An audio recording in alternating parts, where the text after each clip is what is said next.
Listo, entonces vamos a comenzar con la primera pregunta que queríamos hacerte, era que nos contaras más o menos cómo recuerdas la experiencia, el día de lo sucedido, con el incidente pues, que viviste allá en Armenia. Bueno, hay muchas cosas que realmente la gente no sabe, ¿no? La gente de edad. Esa noche, pues, mucha gente tenía miedo, yo tenía 11 años en ese entonces, y querían evacuar. De hecho, en mi caso, mi papá dijo, nos vamos mañana, pero la radio siempre decía, no, no es necesario, las alarmas van a sonar en caso que haya peligro, y por eso, pues, la gente, digamos, estaba tranquila, ¿no? Ese día llovió ceniza, con mi papá fuimos al río a ver cómo estaba, y el cauce estaba muy alto, las personas que vivían ahí cerca, pues, arriba, a la orilla del río, decían que traía mucho barro, que había crecido mucho la creciente, o sea, que había llegado mucha agua y que había crecido muchísimo. Entonces mi papá dijo, nos vamos mañana, ya no importaba que le pusieran a los niños pañuelos húmedos por la lluvia de ceniza. Entonces, pues digamos, había como una especie de tranquilidad, que estábamos lejos, pero al mismo tiempo los vulcanólogos decían, canadienses e italianos especialmente, decían como no, Armero está en zona de riesgo. Sí. Y así pasó la noche, nunca sonaron las alarmas, hasta que más o menos a las 11 de la noche salió una explosión muy fuerte. Y mi papá, pues empezaron a llamar, mi papá tenía negocios, entonces lo llamaron, ¿no? Don Chucho, se vino Lagunilla, y salimos corriendo, pero mi papá no encontró llaves, entonces nos subimos a la terraza de la casa, que eran casas como estas, así antiguas, altísimas, Sí. y nos fuimos a la terraza y nos resguardamos detrás de un tanque de agua, que pues en los pueblos en esa época se iba mucho el agua. Entonces nos resguardamos ahí, pero pues nunca nadie se imaginó la magnitud de ese evento. De hecho, como vivíamos por la calle principal, si algún día visitan por lo que llamaban ahora la Panamericana, nosotros vivíamos sobre esa calle, a una cuadrita del hospital, ¿sí? Hacia Mariquita, hacia la vía Mariquita o Lérida, ahí vivíamos nosotros a una cuadra, que era la carrera 18 1141, nunca me olvido de ese número. Exacto, entonces ahí vivíamos, y cuando escuchamos la explosión, pues nos asomamos y vimos agua, y dijimos, no, pues el agua no va a llegar hasta acá. Y después escuchamos una explosión mucho más fuerte, y cuando miramos era una nube como más alto que esto, yo creo. Dios. Y afortunadamente, yo siempre digo, afortunadamente era de noche, porque si hubiese sido de día, yo creo que uno sobrevive del impacto de que no te imaginas, ¿no?, que algo así pueda pasar. Y ya, lo que recuerdo es que no me sepultó, quedé encima de mi casa, cubierta de no sé qué, pero había barro, había de todo, y eso empezó a arrancar la casa, entonces empezó a sonar, y yo estaba agarrada de mi papá, ¿sí? Estaba agarrada de su brazo, y cuando eso cayó encima, ya yo quedé sola, completamente sola. ¿Qué se cayó encima? Esa luz, sí, o esa ola, sí, encima, se cayó encima mío, o sea, como que fue como cuando te echan un baldado de agua, así, pero muy espesa. Sí. Ay, y cuando volteé a mirar, no había nadie, estaba yo sola. Entonces pues empecé a llorar, no, mis papás no estaban, y vi como, pues como era en la penumbra, solo alumbrados por la luna, porque se fue la luz, bueno, vi como unos bulticos que iban, y ya, y yo traté de tirarme, pero no podía porque estaba atrapada. Y después eso empezó a hacer remolinos, y empezó como a aruñar las piernas. Yo sentía, pero no sentía dolor. Eso es lo más impresionante, ¿no? Como lo que hace el cerebro, como que genera algún tipo de analgésico, bueno, no sé, como que te bloquea el dolor para sobrevivir. Y eso es así como lo que recuerdo de esa noche, empezó a arañar, y como pude me salí de ahí, porque eso empezó como a succionar. Sí. Y pues me imagino que, yo pienso, es mi teoría cuando investigué todo lo que había pasado, es como se estaba vaciando dentro de la casa. Ustedes que saben más que yo de eso, pero creo que era eso, empezó a vaciarse, entonces empieza como a absorberte hacia abajo. Sí. Y yo como pude salir de ahí, y me subí después como en una lata, y eso empezó a arrastrarme a no sé a qué velocidad, pero iba muy rápido, y llegué como a 1 o 2 metros de la torre de la iglesia. ¿Han visto las fotos de la torre? Sí, he visto la foto en la clase. Eso, entonces ahí como 1 o 2 metros, y yo dije, ahí me asusté más, porque dije, por Dios, o esto tumbó la torre de la iglesia, o esto está tan alto que estoy a la altura de la torre de la iglesia. Y ahí yo cerré los ojos, dije, me voy a matar, y de repente eso se lanzó hacia la derecha, y seguí. De hecho, contándole a César, a tu profesor, yo le decía, llegué hasta el Serpentario, y me dijo, eso te arrastró unos 2 kilómetros, una cosa así. Yo, claro, donde quedamos solo habíamos 3 sobrevivientes, conmigo 4, no había nada, el resto eran puros muertos.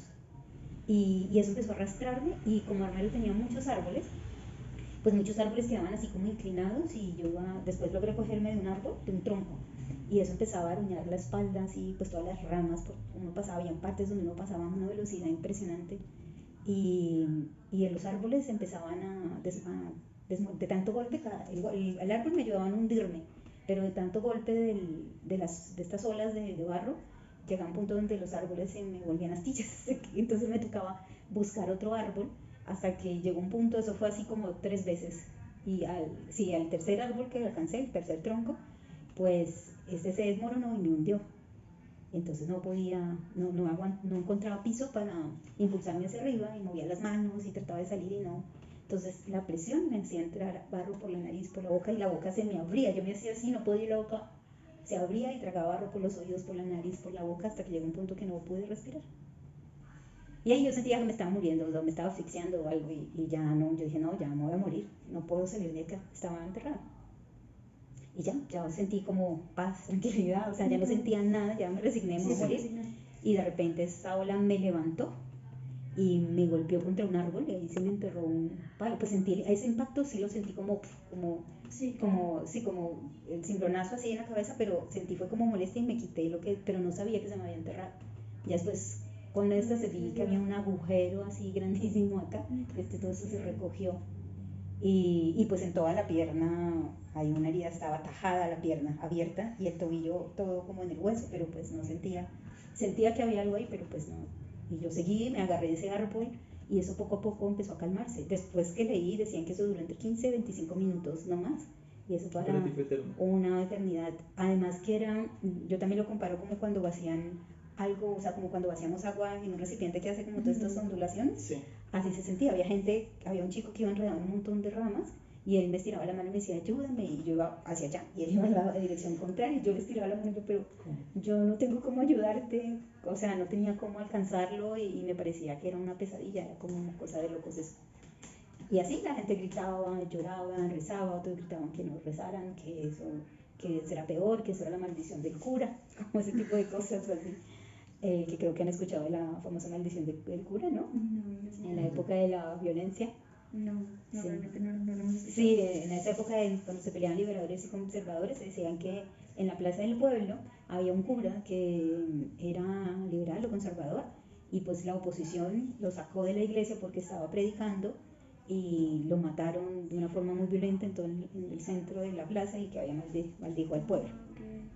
Eso es una teoría, pero pues igual con la investigación que yo hice, porque hice una exposición para los 30 años, con esa exposición pues me di cuenta que esta era la tercera vez que ocurría ese tipo de avalanchas.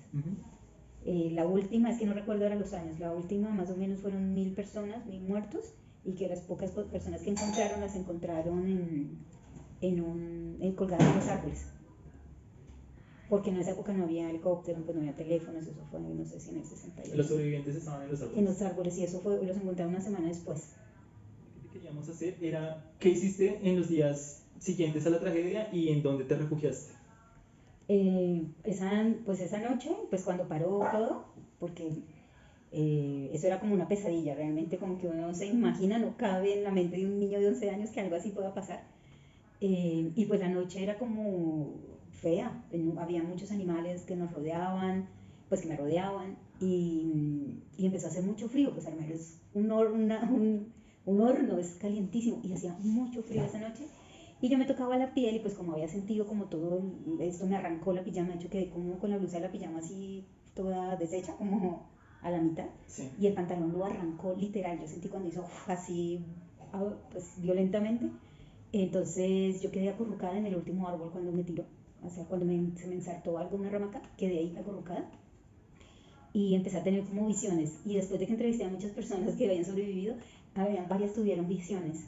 O sea, yo veía como que había un barranco y me iba a caer si eso me seguía deslizando, y las vacas pasaban y tocaban el tronco, yo me voy a matar, me voy a caer. Escuché a mi papá llamándonos, mi papá no apareció, pues muchas personas dicen que él se volvió a meter allá y él tenía como cadenas de oro, mucha gente fue asesinada por eso. Entonces, bueno, y pues él no apareció, pero lo escuché, y escuché esa misma noche una chica que me llamaba, pues estaba llamando a ver si había alguien más que había sobrevivido, y pues yo le dije que yo estaba ahí. Me dijo, yo no puedo mover las piernas, ¿me puedes ayudar? Pero pues estaba oscuro, y yo intenté pues dejarme guiar por la voz, y me paré pues como pude, porque quedaba engarrotada. De hecho todavía eso me pasa en la noche, que quedo como así, no me puedo mover, me toca hacer así, es una sensación que no he podido quitarme, quedan todas las articulaciones engarrotadas, Sí. así quedó como así, y moverme me cuesta mucho, esa sensación me quedó desde esa noche, y cuando me fui a parar, me enterré, y ahí fue que sentí que me dolía todo, y yo dije, uy, estoy pues muy herida, Sí. entonces como pude, no me pude ya subir al tronco, me tocó quedarme con la cintura hacia abajo sumergida, y el resto del cuerpo me agarré de un tronco, y ahí me quedé hasta que amaneció, y yo me tocaba la piel y me sentía lisa, y el olor a azufre era muy fuerte y respiraba solo por la boca. Entonces yo le dije no, que era mejor esperar a que amaneciera porque no veía, y eso parecía que estaba muy hondo. Entonces, bueno, así amaneció, más o menos a las 6 cuando pasó la avioneta del CAPI, el que siempre llegaba a fumigar los campos, él fue el que dio el aviso. Entonces dijimos, no, pues ya estamos salvados, o dije yo, estoy salvada. Y eso fue pues el jueves, ¿no? Por la mañana. Y no me quería ver porque yo dije, debo estar en carne viva, porque no tenía ni idea que había barro, o sea, solo sentía el olor a azufre, y habían partes calientes. De hecho, aquí esto era una quemadura, sino que me las han ido infiltrando. Entonces, muchas cicatrices se han ido desvaneciendo. Sí. Con una médico bioenergética, dice que nos van a tener todas estas cicatrices queloides. Entonces, cuando amaneció, de la nada apareció un muchacho, como unos 18 años más o menos, y dijo, porque creo que había escuchado nuestra conversación, dijo, no, es que no se pueden parar porque esto está muy hondo, y él traía una vara larga, y cogió y me dijo, mira, y pues la hundió y toda se sumergió. Entonces dijo, hay que arrastrarse. Así que él empezó a abrir, yo traté de arrastrarme y empezó a dolerme todo. Entonces él empezó a quitarme como escombros que había para yo poderme arrastrar, y llegamos hasta donde estaba esta otra muchacha. Ella tenía 15 años y no podía mover la cintura. No sé si se fracturó algo en la columna, no sé. Entonces llegamos ahí, eso fue jueves, y el jueves empezaron a pasar los helicópteros, pero como todo estaba gris, no nos veían, y habían solo muertos, había gente atrapada en los carros, mucha gente, o sea, sí, como familias, sí, como familias que querían evacuar, y estaba lleno, o sea, estaban llenos los carros con gente muerta adentro, había gente amputada, pues yo empecé a mirar porque quería buscar si había alguien de mi familia.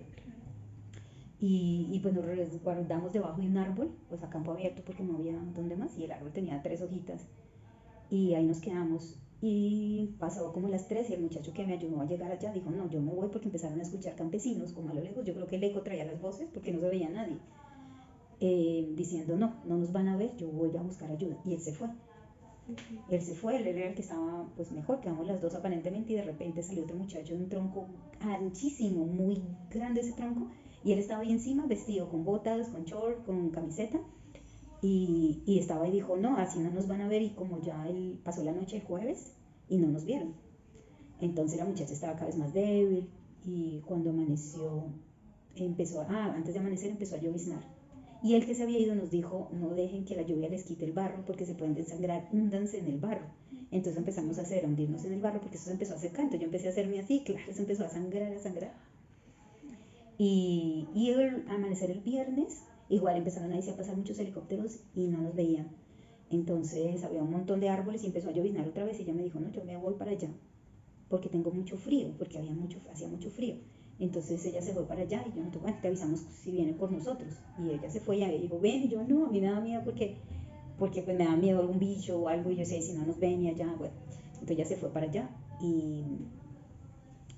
y cuando empezó otra vez a quitarme todo esto, empezó a sangrar, y me di cuenta que tenía algo aquí fuerte, hasta que al muchacho que estaba en ese tronco grande se le ocurrió la idea de quitarse la camiseta, la limpió, y así empezó a hacer como una bandera, y por fin nos vieron el viernes como a las 10 de la mañana, y dije, bueno, estamos llenos, hay muchos heridos, más tarde venimos por ustedes, y nada, y empezó otra vez, y nada, pasaban y volvían y nos veían, pero nada, hasta las 3:30 de la tarde por fin nos vieron.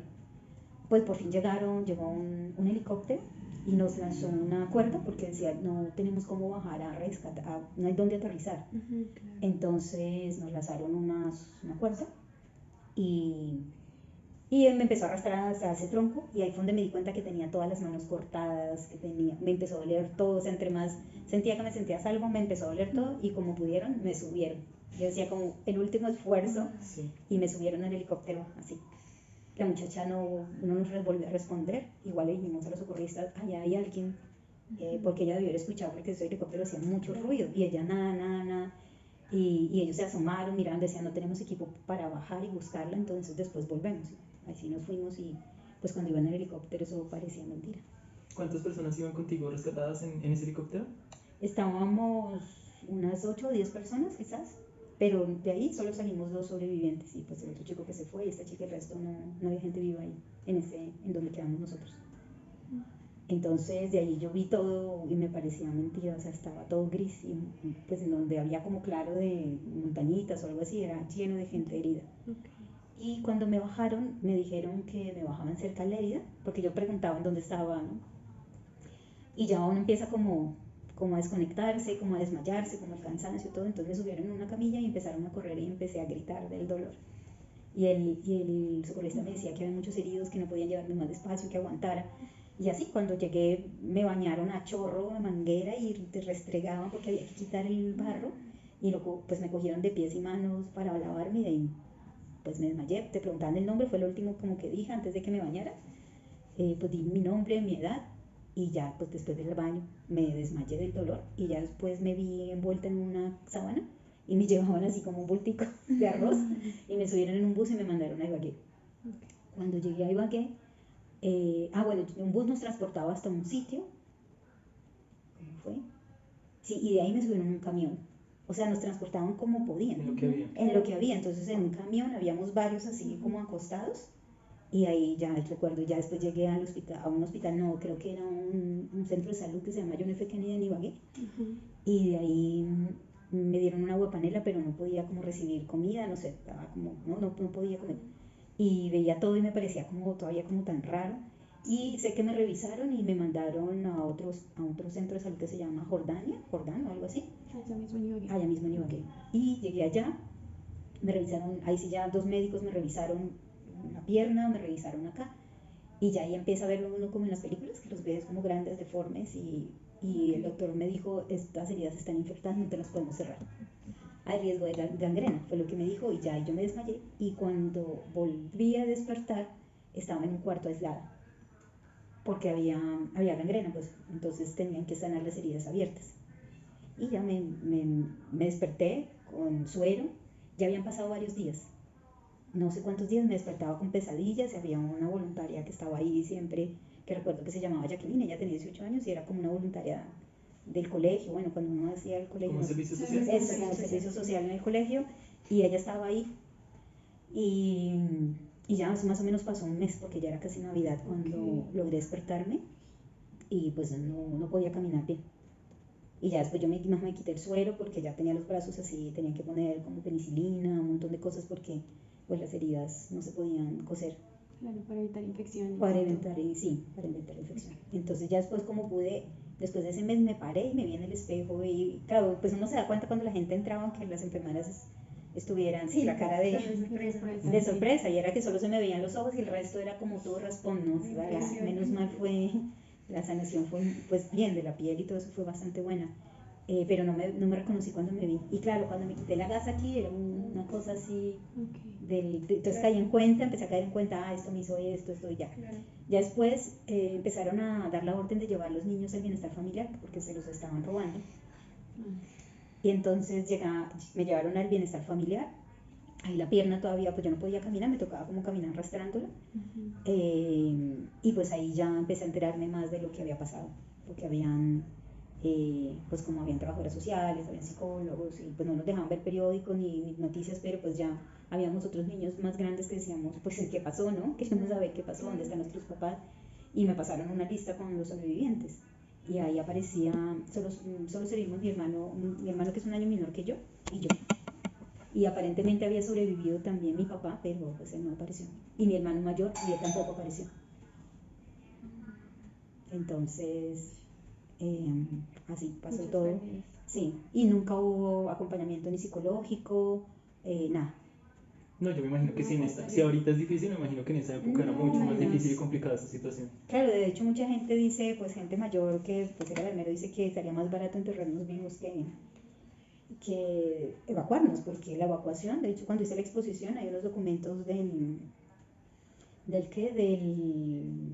gobernador de Tolima en esa época, Alzate, y a él lo despidieron porque quedó la orden de evacuación quedó en su escritorio y nunca la dio la orden. Mucha negligencia. Mucha negligencia. Sí, hay una película que se llama El Valle sin Sombras, no sé si ahí es buenísima, y ahí para que el Rubén, que es el director, hace un excelente trabajo de investigación. Pues nos reunía a muchos y pues harta todas las historias, y también para mi hermano y para mí, que éramos niños, escuchar la historia de los grandes fue maravilloso, Sí. como la pieza del rompecabezas Claro, que hace falta. ¿Listo? Entonces vamos con la siguiente pregunta que queríamos consultarte, es ¿cuál fue tu motivación pues para enfrentar como la tragedia de lo que estás viendo? O sea, ¿qué te motivaba en ese momento? ¿Era como simplemente el hecho de sobrevivir o pensabas en algo más allá de eso? Pues cuando esa noche, ese viernes que me rescataron, yo pensé que si yo había sobrevivido, que era más pequeña, pues que mis papás también habían sobrevivido. Entonces, como ese anhelo de encontrarme con ellos. Pero pasaron 3 años y cada noche antes de abrir los ojos siempre deseaba que estuviera en mi casa, que estuviera en mi casa. Y cuando pasaron esos 3 años y nada, no llegó nada, pues viví periodos de depresión muy fuertes, muchos años. Sí. Hasta que pues ya como que dije, no, pues necesito salir de aquí. Igual, desde que tenía más o menos 17 años, empecé a ir a las bibliotecas, porque como no hubo acompañamiento ni económico ni terapéutico, entonces pues yo no tenía recursos y tenía que ir a una biblioteca. Empecé a leer de resiliencia, empecé a leer de psicología, y ahí como pude empecé a hacer, por ejemplo, terapia 3 de la escritura.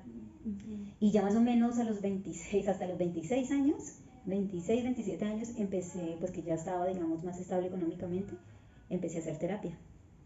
Y eso, una psicóloga me decía que el duelo por cada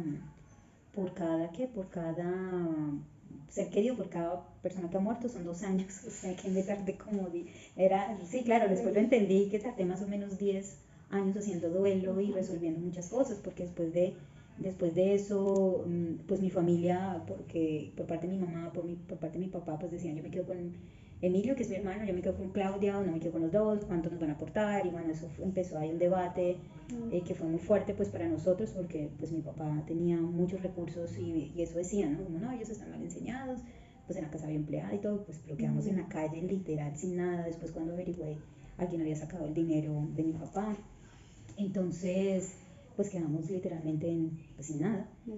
Desde cero. Y pues eso también fue muy doloroso. Finalmente un tío nos llevó con su esposa, que era caleña. Estuvimos allá en Cali, viví en Cali hasta los 26 que me vine para Bogotá.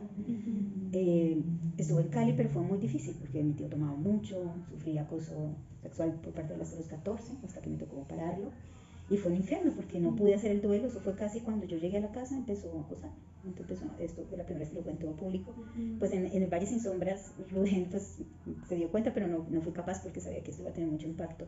Pero digamos que creo que fue algo que vivieron mucho también los niños, niñas que sobrevivimos ahí, ¿no? Ya después un tema de acoso, sin hacer el duelo. O sea, yo llego y tú a los 8 días, mi tío entró en mi habitación de noche. Y de ahí pues hasta los 14, cuando le dije no más, y ahí como fue muy fuerte, para mí fue muy fuerte, como tener miedo todas las noches. Y a los 17 años, cuando me gradué del colegio, me dijo, o se va, yo me voy en 8. Entonces me voy, le dije, me dijo, tienes 8 días para irte. Yo trabajaba en cadenas de almacenes en Cali que se llaman Las 14, bueno, se llaman, creo que ahora están en quiebra, pero trabajé y yo ahorré, y él no sabía que yo había ahorrado lo suficiente para irme. De hecho, él nunca estuvo de acuerdo con que yo trabajara. Era difícil, o sea, no tuve una adolescencia normal porque no podía ir a fiestas, siempre no podía, o sea, era un problema ir a un paseo, cosas así. Entonces, efectivamente me gradué y él empezó, le quedan 5 días, le quedan 4 días, le quedan 3 días. Y el sábado, cuando se fue a trabajar, yo me fui y ni le avisé a mi hermano, y me fui para una habitación inicialmente, y empecé a trabajar en almacenes de cadena, pues como impulsadora.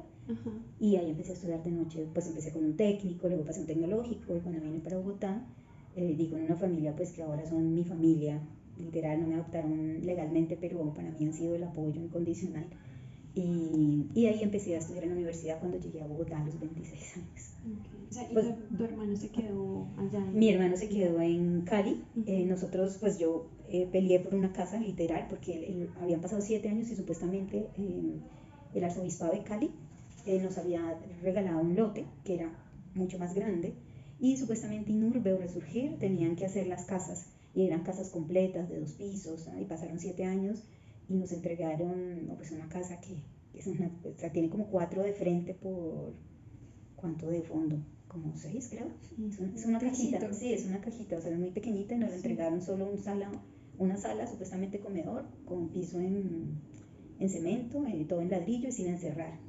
Entonces pasaron 7 años hasta que yo entré, yo un cerrajero, yo ya sabía cuál era mi casa. Y entré a la casa y luego me presenté al inodoro de ella, yo estoy viviendo en mi casa, ¿qué hago para legalizar? Y fue la única forma que me entregaron, porque ya se habían llevado el baño, ya estaban pues llevándose cosas, pues lo Sí, poquito que estaban había, porque llevándolo. sola, sí estaban desmantelándolo, pues ya estaban llevando los ladrillos, como cosas esas. Entonces ya como yo pude, mi hermano empezó a trabajar como impulsador también, como empacador fue. Y él como podía me ayudaba y empezamos a encerrar. Y ahí vivimos un tiempo y ya los 26 yo me vine, entonces yo le cedí la casa a él para venirme por acá y después yo ya podía ir a la universidad, ya después seguí estudiando y bueno, afortunadamente ya después pude tener un buen empleo y pues todas las terapias a las que tuve que recurrir para poder estar bien, terminé dedicándome a eso, aunque estudié ingeniería industrial. Y terminé trabajando en áreas de recursos humanos, logré hacer muchas cosas, ir a Inglaterra, trabajé en una ONG inglesa haciendo un trabajo de voluntariado y terminé trabajando para compañías multinacionales, pues creo que a esa capacidad también de resiliencia que se desarrolló ahí.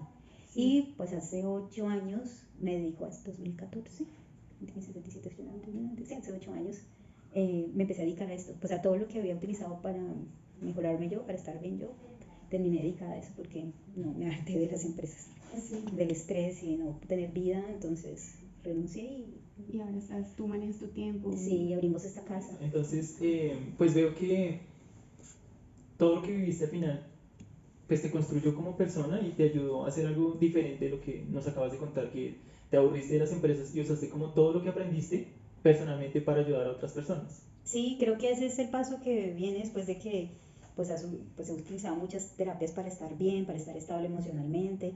No digo que hay días que no haya baches, hay días que es difícil, o sea, además cuando también hay como un tema de abuso, ¿no? El autoestima se afecta muchísimo, el valor propio, bueno, pues como que se monta todo el tiempo, el duelo, ¿no? Tú crees que te vas a morir, fueron días muy difíciles, depresión, de no quererme parar de la cama, de no encontrar ningún sentido a la vida, pero había siempre como una fuerza interior.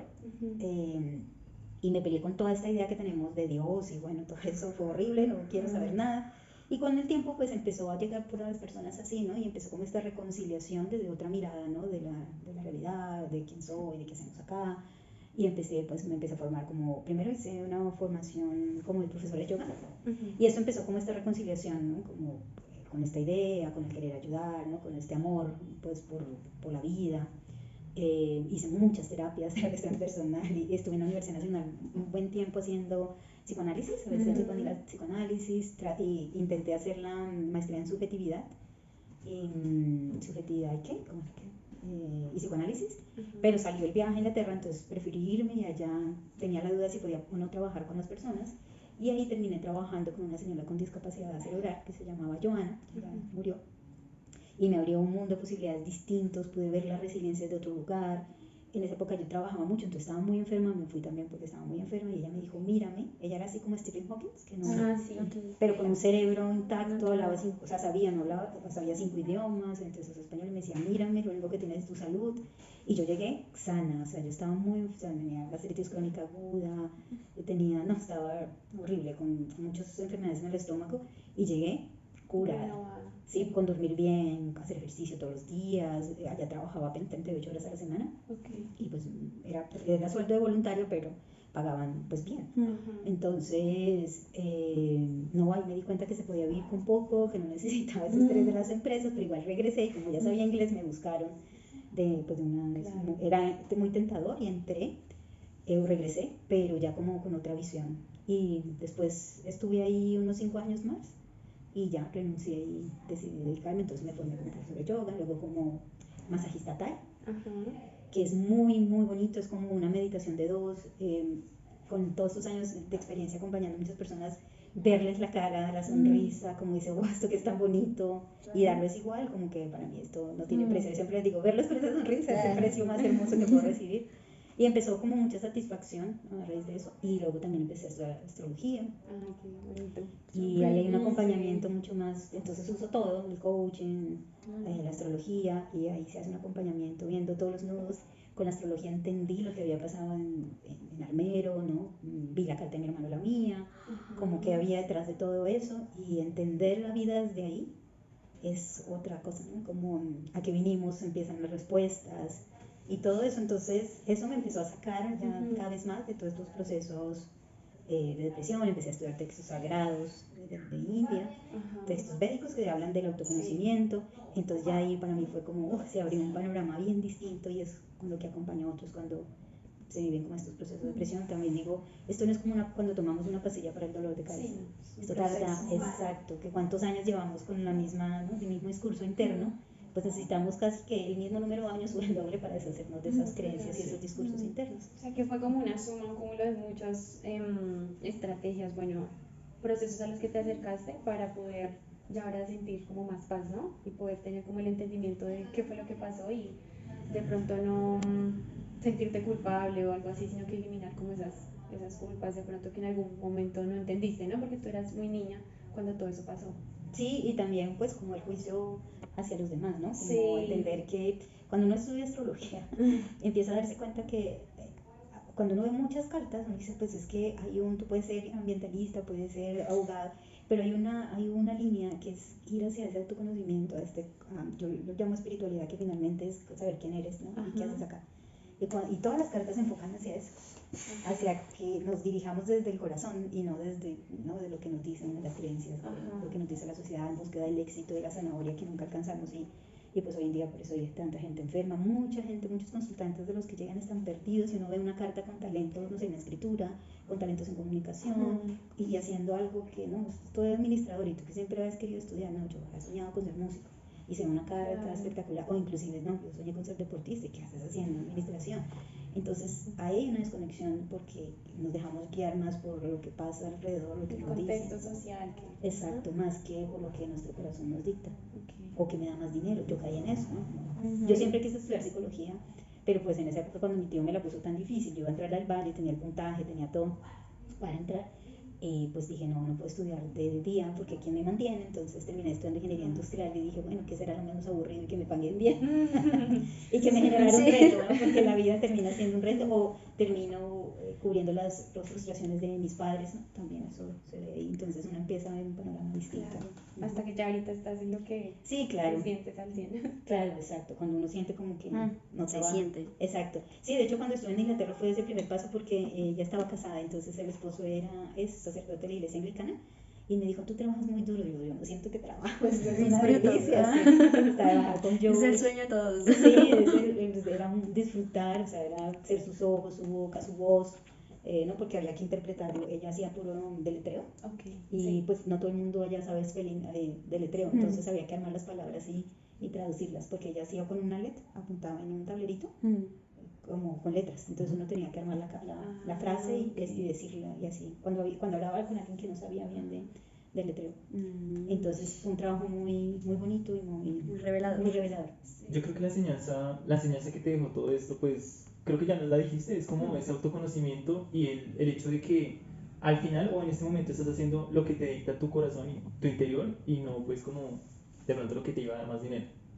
Sí, y también cuando pues, todo va haciendo como un paso a paso, creo que una cosa te lleva a la otra y esa te lleva a la otra, ¿no? Y así, me acuerdo cuando tenía que hacer como mi pasa, o sea, había que cumplir como con unas pasantes, sí, como algo así, había que cumplir con unas tareas para ser coach, y mi coach mentor había que hacer como unas sesiones particulares con ella, con el coach, para luego lanzarse uno a coachar a otros. Y fue impresionante también, ¿no? Encontrarme con que todavía me seguía victimizando y todavía, ¿no? La idea de la niña huérfana que la tocaba sola en la vida, luchar con la vida, entonces era algo muy retardativo en mi vida. Entonces, eso, descubrir como ese tipo de cosas y saber que eso ya pasó. Sí, como ese poder interior, ¿no? Para continuar, o sea, sí, aceptar ese pasado, porque igual eso fue lo que te hizo, en donde estás ahora, pero continuar, ¿no? Que es lo que se te caracteriza, se te ve ya como que tramitaste ese pasado tan duro, tan doloroso. Sí, y recordarme casi a diario que no soy ese pasado, porque la mente es reiterativa, ¿no? Entonces vuelve y hasta que no se cambia, recordarme constantemente que yo no soy ya ese pasado, que Ujú. esa niña huérfana o todo eso por lo que pasó ya pasó y ahora soy adulta Y y lo ya, superaste. exacto, Eso y ya no. mi realidad es otra y eso es lo que hay hoy, ¿no? Entonces eso ya quedó y nos atamos como a ese pasado y esa victimización. Ujú. Entonces sí es recordarme a diario que eso ya pasó. Que pudiste, que lo Y lograste. exacto, que ahora puedo, tuve muchas ideas de suicidio durante mucho Ujú. tiempo y saber que eso ya pasó y esas ideas ya casi que están eliminadas de la cabeza, pero pues la cabeza está ahí, pero por eso hago meditación, pues practico yoga, para todo el tiempo estarme recordando que eso ya Y pasó. bueno, ¿consideras que alguna entidad pudo evitar la dimensión en la que llegó pues la tragedia en Armero? Claro, como les decía yo, para los 30 años hice una exposición y con toda la curaduría fue muy triste, pues corroborar lo que muchos adultos decían, ¿no? Se podía evitar, porque tanto había informaciones tanto de los canadienses, de los vulcanólogos canadienses como los italianos, Expediciones. exacto, que decían ahí, esta es una zona de riesgo, ellos sabían que eso ya había pasado antes, o sea, estaban más enterados que en Colombia, y de hecho hay una entrevista que hace el espectador no sé si a un canadiense o italiano, llorando y decía, creo que no fui lo suficientemente enfático con el gobierno colombiano y que esto podía pasar. O sea, se le notaba más el dolor a él que los mismos gobernantes colombianos de decir, yo creo que me faltó ser más duro y decir que es que eso podía pasar. Sí, claro, se puede evitar, lo que decía, hay un documento que tengo donde Alzate de hecho demanda al Estado porque lo despidieron por negligencia y hay pruebas donde esta evacuación estuvo en el escritorio, pero eso le dieron muchas vueltas, ¿no? Si se ve en este documental ahí muestran, es muy irónico, lo entrevistan, sí, mírenlo y verán que va a encajar muchas cosas porque hay entrevistan a Alzate, pues toman una entrevista de esa época a Alzate que dice, no, pero 5 muertos, o sea, como una cosa así, y de hecho al principio creían que era eso, y el problema es que, y muchos ameritas discutían por eso, ¿no? Como toda la figura fue Mayra y cuando hice la exposición personas muy jóvenes, así como ustedes quedaron asombradas, yo pensé que había sido solo Mayra, y todo se centró solo en Mayra, que claro, Mayra sufrió mucho, fue una muerte muy fuerte y eso, pero que habíamos otro montón de sobrevivientes con muchos dolores, con un duelo, ¿no? Que tuvimos con traumas, que tuvieron que salir con esa exposición, mucha gente me escribió, ¿cómo has hecho? Yo estoy muerto en vida,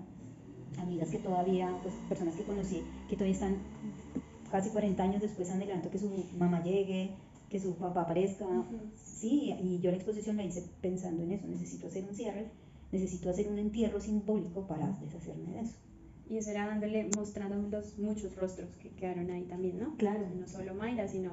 Claro, había más o menos cinco personas más que daban testimonios, pues esa exposición la hice con mis propios recursos y porque varios amigos me dieron, también me hicieron donaciones, el señor con el que trabajé en Inglaterra me donó los materiales y 3 amigas donaron su trabajo, que eran museólogas, y ellas me ayudaron a hacer todo, yo hice toda la parte de curaduría y se llevó a cabo gracias a eso. Pero no hubo ninguna ayuda del gobierno, nada, ya llamé y no, o sea, no, eso por todo lado no había, estaba bien estructurado el proyecto y tal, pero me sirvió para mi objetivo y mostrar, exacto, y mostrar que no solo había sido Mayra, sino que habían como yo, muchos otros sobrevivientes con unas historias. Yo digo, mi historia realmente no es dura. Cuando uno escucha a Edilma, no sé si tienes a Edilma Loaiza, también una chica que me escribió que se le había fracturado la columna no sé en cuántas partes, me mandó unas fotos muy fuertes. Así hay unas historias impresionantes, muy fuertes, muy duras, dolorosas. Para mí era ya entrevistando, o sea, pues hubiera tenido recursos de entrevista a mucha gente, a muchas más personas, pero no daba para más. ¿Cómo le harías pues a una persona que haya vivido una situación similar? Que no se puede solo, definitivamente no se puede solo, es necesario tener un acompañamiento terapéutico, que no se hace de la noche a la mañana, que toma tiempo, fe que se puede salir de ahí, es muy difícil, hay días que a uno le falta la fe y si esto tanto todo lo que he hecho no ha servido para nada, pero no, uno se da cuenta que avanza, que avanza y que es lento, pero se avanza, sino que hoy en día ¿no? Le tenemos miedo al dolor y queremos, nos duele la cabeza, lo primero que hacemos tomarnos una pastilla para el dolor de cabeza y no afrontar ese dolor, ¿no? Si me está doliendo la cabeza es por algo de pronto no dormí bien o algo me está pasando en la cabeza, ¿no? Y esto adormece el dolor y cuando menos piensas, aparece una patología mucho más severa. Cuando viene gente a terapia, pues yo les digo eso, ¿no? ¿Qué te está diciendo? ¿Qué te estás cargando? ¿Qué pasa ahí, no? Eso, pero que se requiere paciencia, se requiere voluntad, es un trabajo diario de amor propio, o sea, eso no es tan sencillo. Exacto, y todos los días, por ejemplo, cuando dicto clases de meditación, la gente quiere ya, no, esto va a tardar años, esto no va a ser de la, pero se va a ver el resultado, sí, yo diría, se logra, pero hay que tener paciencia. Listo. ¿Cómo la experiencia influyó en la transformación de la Claudia de antes y ahora? Si bien pues eras una niña en ese momento, pero igual respecto a lo que recuerdas, ¿cómo crees que cambiaste, no? ¿O eso cómo te formó? Pues creo que principalmente lo más doloroso fue aprender a vivir sin padres. Mis papás mi mamá era muy dura, pero los dos eran sobreprotectores. Ajá. Entonces eso fue, creo que fue algo que marcó muchísimo cuando llegué a Cali. Nunca me monté en un bus sola, nunca salía sola, ¿no? Mi papá nos mandaba con alguien, o alguien nos recogía, o hoy tenía alguien a quien mandar. Entonces yo nunca salía sola ni a la tienda. Entonces llegar, por ejemplo, a Cali, montarme en un bus sola, o de Cali que me mandaron aquí en un bus a los 12 años para resurgir para el famoso carnet y para gestionar pues todo este tema de la casa. Eso yo creo que ha sido lo más. Antes y después, yo creo que si hubiesen pedido mis papás, había sido una niña sobreprotectora, quizás muy insegura, muy sobreprotegida, y muy segura, sí. Entonces ahora pues con todo ese proceso fue difícil. La primera vez que me montaron en un bus y me perdí, no tenía sino lo de ida y vuelta, entonces pida el dinero para regresar. Ese tipo de cosas creo que ha sido como lo que más marcó. Cómo puede saber que podía hacerlo, pues no completamente sola, ¿no? Pues sí, ha llegado entendiendo a los muchos que han llegado. Exacto, que nos han apoyado y todo, pero sí, eso fue lo más difícil. Bueno, Te muchas gracias. agradecemos mucho por compartirnos tu historia, por regalarnos el recibirnos, tiempo, por escucharnos y por darnos la oportunidad de escucharte también, que de verdad es enriquecedor, porque a veces nos centramos mucho cuando estudiamos en las cosas técnicas y dejamos de pronto un poco de lado lo social, que evidentemente es muy importante pues para construirnos, para construir.